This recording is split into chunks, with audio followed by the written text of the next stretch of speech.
Hey everyone, I'm Karen, 18, a high school senior with big dreams of studying mass communication in college. Picture this, a small town with one main street, and right in the middle, my grandma Monica's convenience store. I've been spending most of my time there since I was tall enough to reach the cash register. Don't get me wrong, I love my family, but this whole working for free thing, it's getting old real fast. Karen, where are those price tags I asked for an hour ago? Grandma Monica's voice booms from the back of the store. I sigh, setting down my textbook. Coming, Grandma, just finishing up this chapter for tomorrow's test. Test schmest. This store won't run itself, you know. That's Grandma Monica for you, minus 68 years old, a widow and ruler of her mini empire. She's got an iron grip on everything, especially me. Later that evening, I'm restocking shelves when my best friend Jade pops in. Still here, Karen? It's almost 9 p.m. Tell me about it. I've got a pile of college apps waiting for me at home, I mutter. Jade leans in, whispering, speaking of which, any word from State U? I shake my head. Nothing yet. I'm kinda worried, to be honest. Before I can finish, Grandma's voice cuts through. Karen, customer at the register. Jade gives me a sympathetic look. We'll talk later. Don't let her get to you, okay? After Jade leaves, it's just me and Grandma Monica. She's counting the day's earnings, eyeing me suspiciously. So all this college talk, you're not really serious about leaving, are you? I freeze. Of course I am, Grandma. It's been my dream to study mass communication. You know that. She scoffs. Dreams don't pay the bills, girl. This store is your future. It's in your blood. But Grandma, I've enough. Your parents understand the importance of family. Why can't you? Later, I call my mom. Mom, can you talk to Grandma? She's making it impossible for me to focus on my applications. Mom just sighs.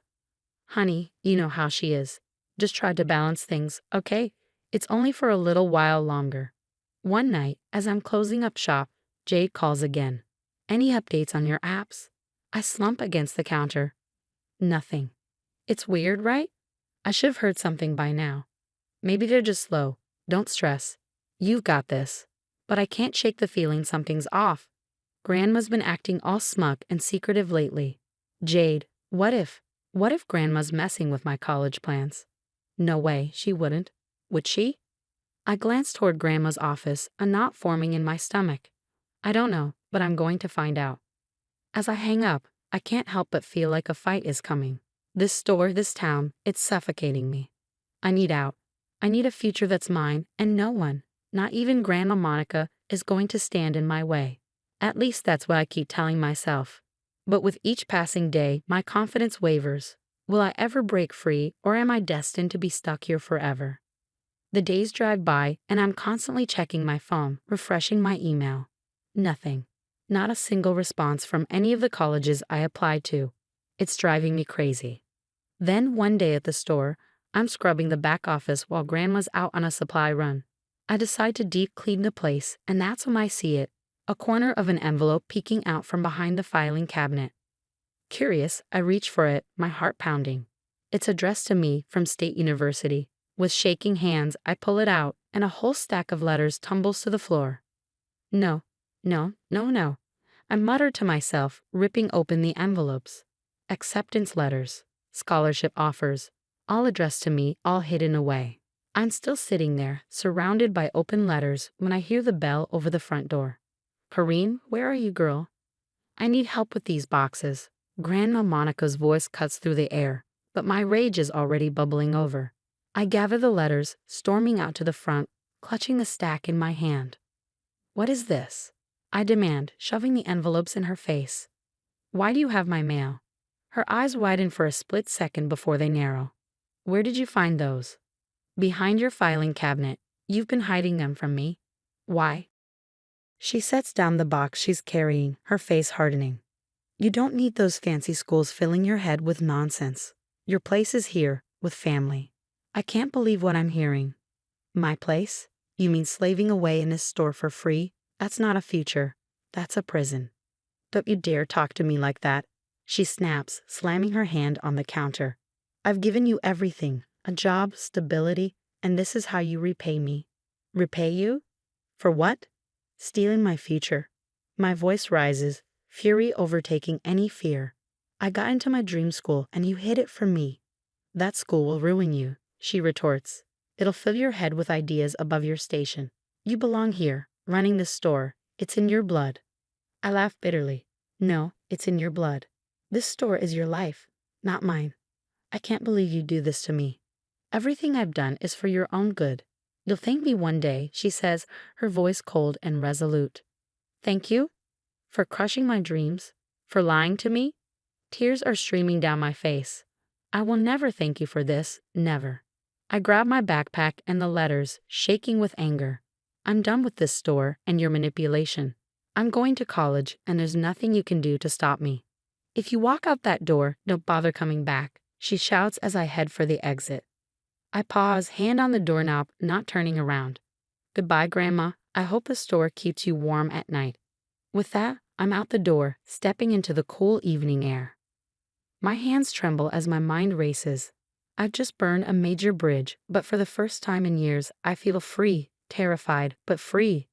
I pull out my phone and dial Jade's number. Hey, I say when she picks up, my voice cracking. Can I crash at your place tonight? I've got a lot to tell you. As I walk toward Jade's house, clutching my acceptance letters, I realize this is just the beginning. The real fight for my future starts now. I'm sitting in Jade's room, surrounded by open letters and tissues. My eyes are puffy from crying, but I feel a strange mix of relief and anger. I can't believe she did this to you, Jade says, shaking her head. We need to tell your parents. I nod, picking up my phone. Mom? Dad? Can you come to Jade's house? It's important. An hour later, we're all crowded in Jade's living room. I spread out the letters on the coffee table. She hid these from me for weeks, I explain. Mom gasps, picking up an acceptance letter. Dad's face darkens. Are you sure, honey? Maybe there's a misunderstanding, Mom says hesitantly. I scoff. She admitted it, Mom. She said college would ruin me. We're so sorry, Kareen, Mom says, tears in her eyes. We should have protected you better. We'll support whatever you decide, she assures me, looking at Dad. Absolutely, Dad adds firmly. The next day at school, I seek out Mrs. Rodriguez, my favorite teacher. Mrs. R., I need your help. My grandmother hid my college acceptance letters, and now I'm worried about missing deadlines. Her eyes widen in shock. Oh, Karen, that's terrible. Let's see what we can do. We spend hours emailing and calling admissions offices. Most are understanding. Finally, Mrs. Rodriguez smiles. State U says they'll extend your deadline by 2 weeks. I breathe a sigh of relief. Thank you so much, Mrs. R. Later at home, I overhear my mom on the phone. Lisa, you can't let that girl throw her life away. Grandma Monica's voice crackles through the speaker. Mom, this is Karen's decision. We support her, my mom responds, her voice firm. Then you're all fools, Grandma snaps. But for the first time, I don't care what she thinks. This is my life, and I'm taking control. Mom hangs up the phone, looking exhausted. I'm so sorry, honey. We had no idea she could be like this. It's okay, Mom. We'll get through this. I try to sound confident, but the weight of everything still lingers. In my room, I open a new document on my laptop. Evidence against Monica. I begin typing, listing everything. Unpaid labor since age 14, emotional manipulation, mail theft, interference with education. As I write, a mix of sadness and determination takes over.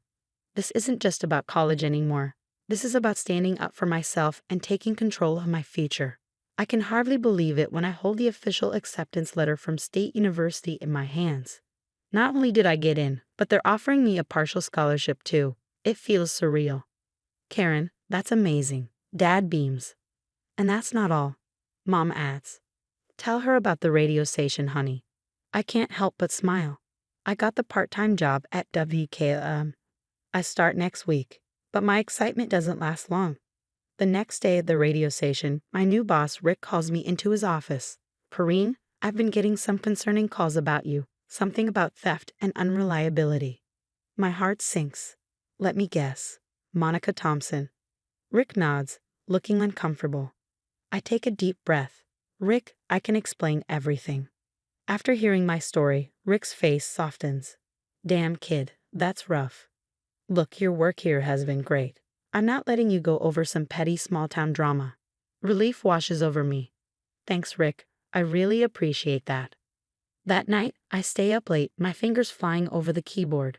I'm done being the victim. It's time to fight back my way. The next morning, I hit post on my social media campaign. #SmallTownSecrets, my story of exploitation and escape. It starts small, a few shares, some supportive comments, but by lunchtime, it's all over town. By dinner, it's reached neighboring cities. Weeks pass in a blur of statements, interviews, and preparations for college. Then the bomb drops. Local business owner charged with multiple offenses. The headline screams of tax evasion, labor law violations, and mail tampering.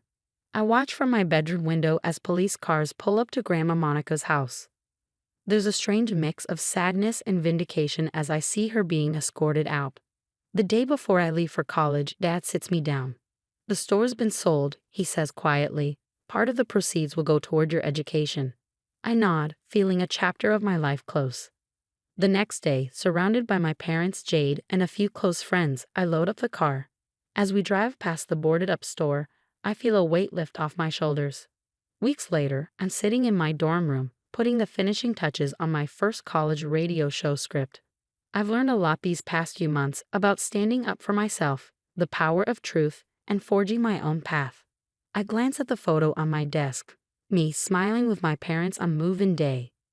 No Grandma Monica in sight, and that's okay. I take a deep breath. The future is wide open, and for the first time in my life, I'm truly free. Now here's a question for you. Was Corrine justified in exposing her grandmother's actions publicly, or should she have tried to resolve the issue privately within the family? How far would you go to protect your future and dreams? Share your thoughts in the comments below.